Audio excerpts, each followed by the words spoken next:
السلام علیکم همدیاران همزبانان عزیز. ما گروه ایجادی خیلی سرفرازیم که توسط برنامه پدیده مهمان کاشانه و دل و دیده شما عزیزان گردیده ایستادیم. عزیزان، ما گروه ایجادی دیروز در ترمز شهر باستانی عید بانوان را جشن گرفتیم. در جشنواره از گوشه و کنار ولایتمان بانوان فعالترین ولایت سرخندریا تشریف آوردند. ما از فرصت مناسب استفاده برده درباره یکی از بانوی ایجادکار شاعره راضیه بدل برنامه تهیه نمودن را در نزد خود مقصد گذاشتیم. برنامه امروز را ما به این موضوع بخشیده ایم که حالا پیشکش شما عزیزان می نماییم. مرحمت، بهره بردارید.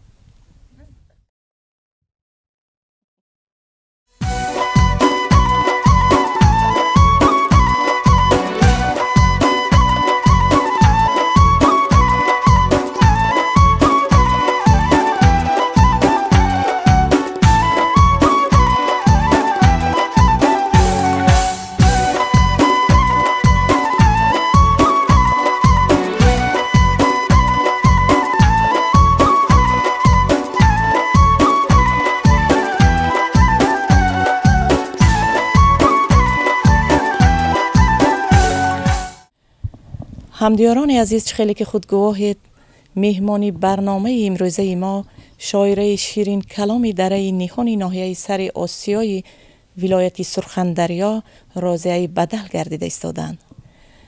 اپای عزیز، سر اول شما را به برنامه پدیده خوش آمدید.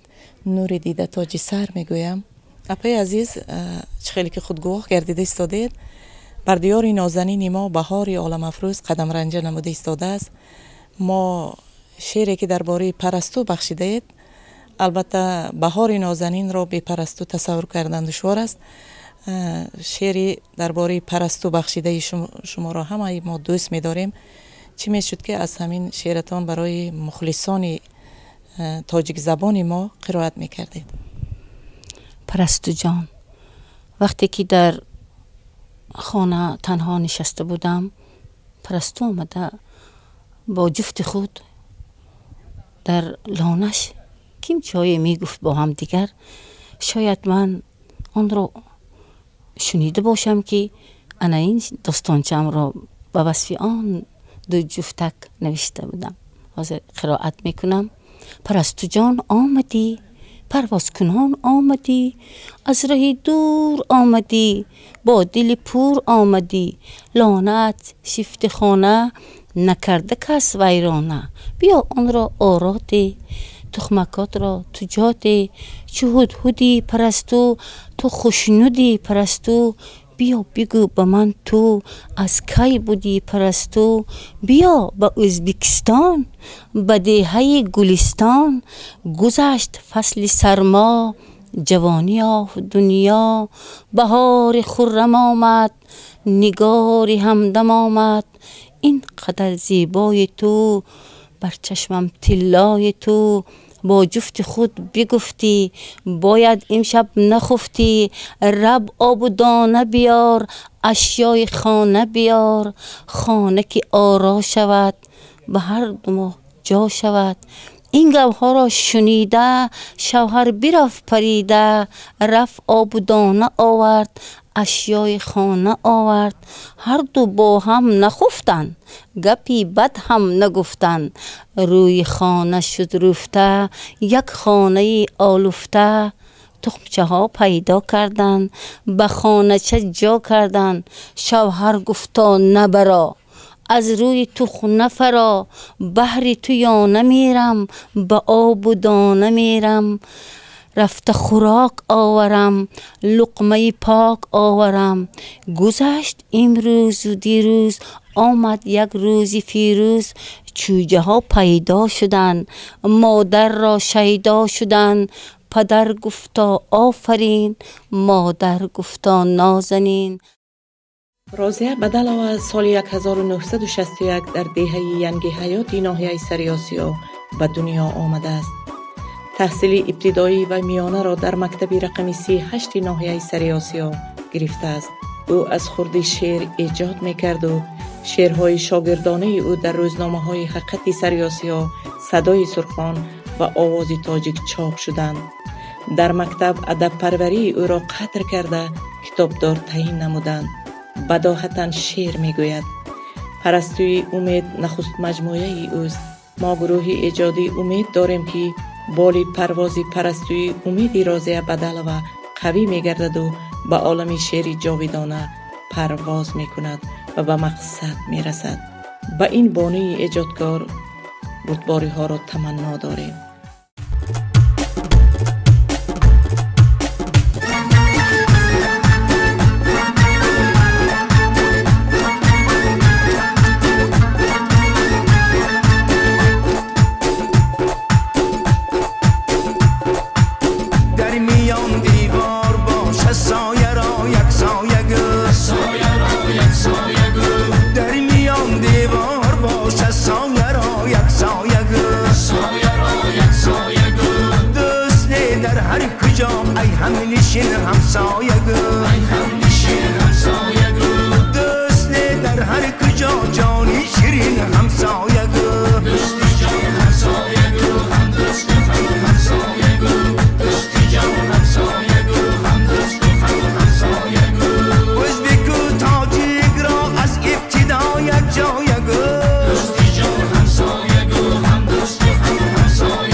همدیاران عزیز، این بود برنامه امروزه.